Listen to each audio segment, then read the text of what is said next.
Everybody, I'm actually really amazed that everybody's still here. It's 5 o'clock. So AJ Plus, as you kind of noticed, the yellow and black, and not to name any names, but has been used a couple of days today. That is our yellow and black. For those who don't know, AJ Plus, we do video online. We do lots and lots of video. I'm going to just focus today on all the why our video works. What we're most known for is short video, between 45 to 90 seconds long. Text on screen tells the news of the world. We tied with the New York Times recently at the O&A for excellence in digital journalism. We get about 250 million views a month, and we produce about 100 videos a week, and we live on your social streams. Let me start by showing you what all the other kind of videos are we do. I'll use 2 of my precious minutes for this. To the girl on Facebook who commented #AllLivesMatter. Folks in the U.S. and around the world have watched Ferguson, Missouri in shock. Can't breathe, hands up, can't breathe, hands up, can't breathe, hands up. I can't breathe! Take it easy. I can't breathe! Hey, sir, calm down.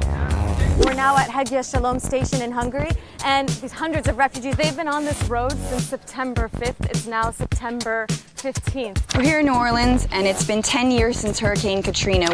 California's largest inland body of water used to cover where I'm standing. We're in Paris, where world leaders at the UN Climate Conference. So we were just visiting the asylum center that you were living in, and people got pretty upset when they saw our cameras. Can you tell us why? Hey, we're with the man himself, Jon Stewart. You have to carry that in a fanny pack. We made it to the State House in the capital, Columbia, where the Confederate flag is flying. Is the South more racist? South ain't racist, no. Los peluqueros generalmente cortan por un lado y luego cortan por el otro. Y siempre quedará siempre un lado diferente al otro. Strangers lied 3 times within the first 10 minutes of meeting each other. These days, it's a lot easier and takes fewer people to spy on one person, or spy on everyone for that matter. You know, everybody loves your neighborhood teacher, but no one wants to pony up to pay us a salary where we can survive. You don't feel anything, really. You feel very numb to any emotion. My father was deported when I was in 10th grade. She's running as a Republican because the... So as a billionaire and as part of the 1%, how could you possibly represent, let alone relate to the remaining 99% of America? The people I relate to most is the middle class.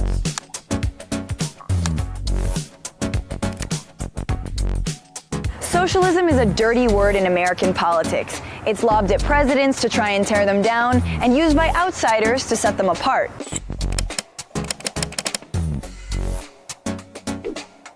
Hey! Hey! Hey! Hey! Hey! Hey! If you put your name on this, they're going to destroy you.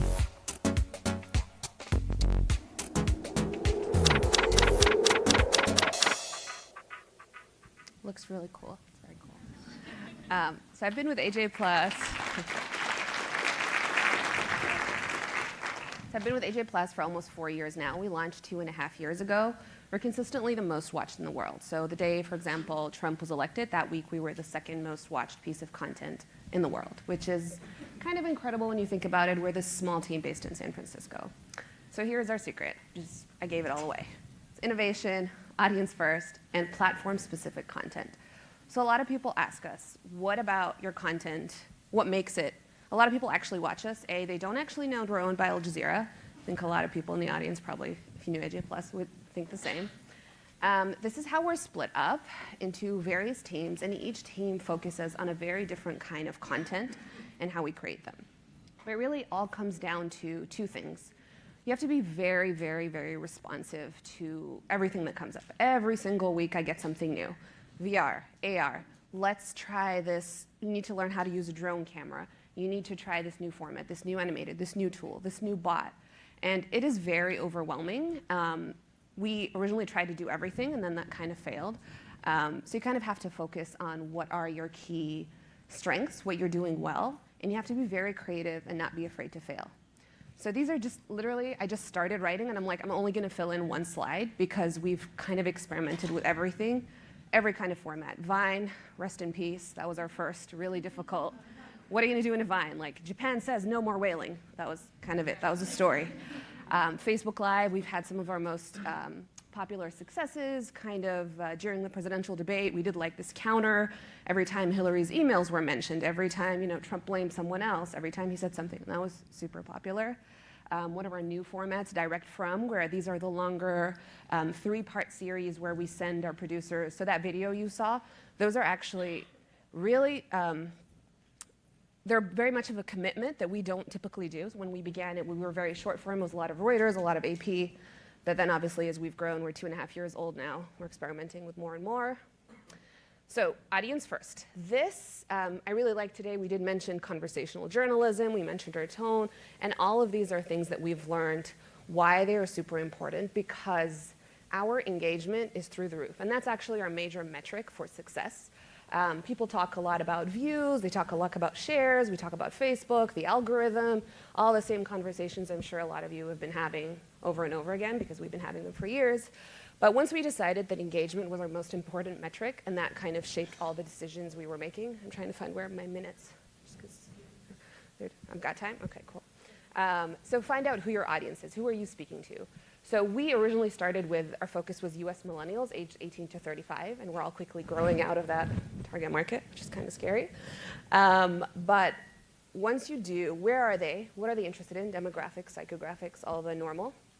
You have to engage them. So engaging, there was what the research panel today talked about audience engagement, and those are always the job titles that are very like, what exactly do they do? Do they moderate comments? Do they answer messages? Do they cultivate relationships? Do they direct conversation? The reality is they kind of do everything, but the most important thing is listening to them.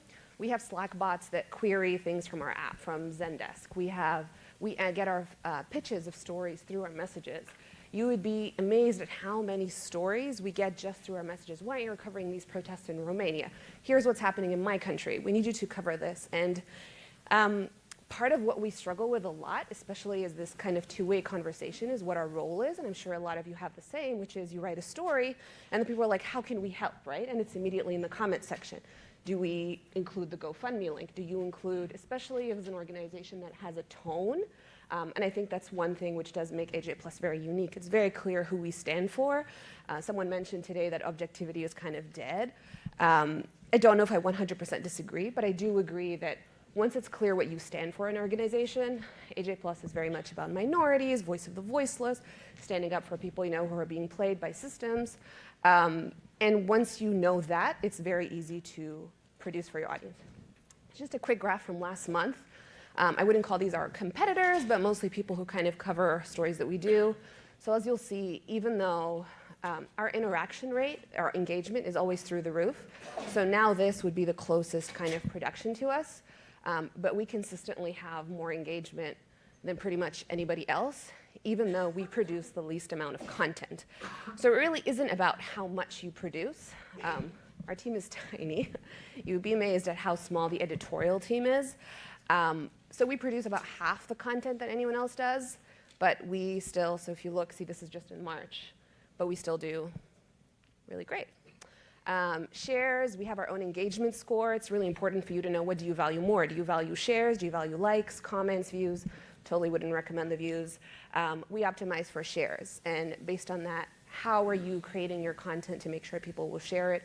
Why are you creating it? What's the tone of it, and why is it shareable?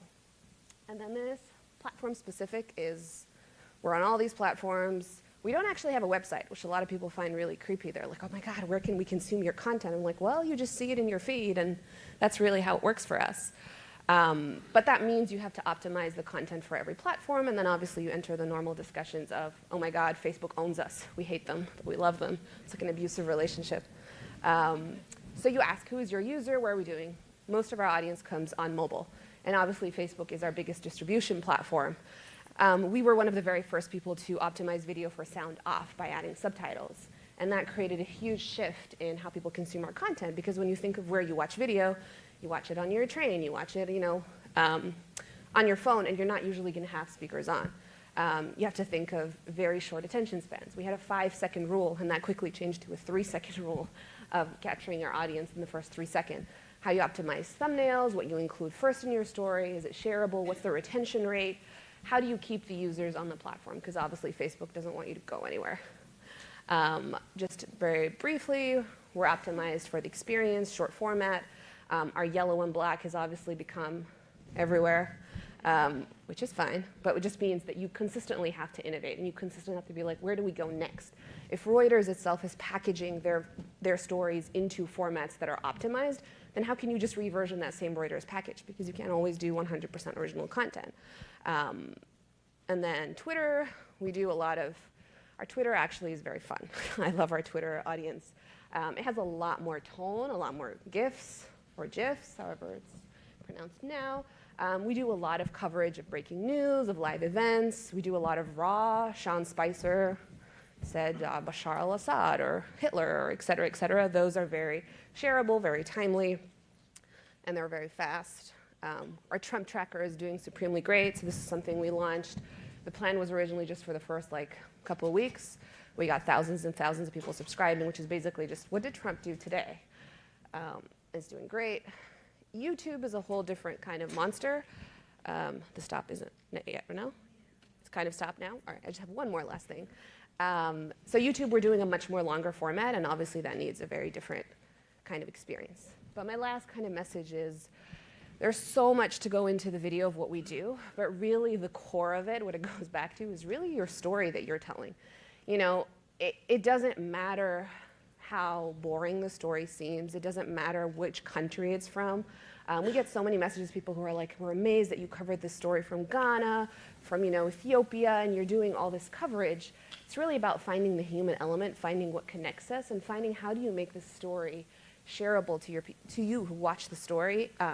Someone mentioned today about biases and how you look at the things that really matter to you, and one way we have figured of making you care about the stories is finding how that connects to you on a human element. And that's it.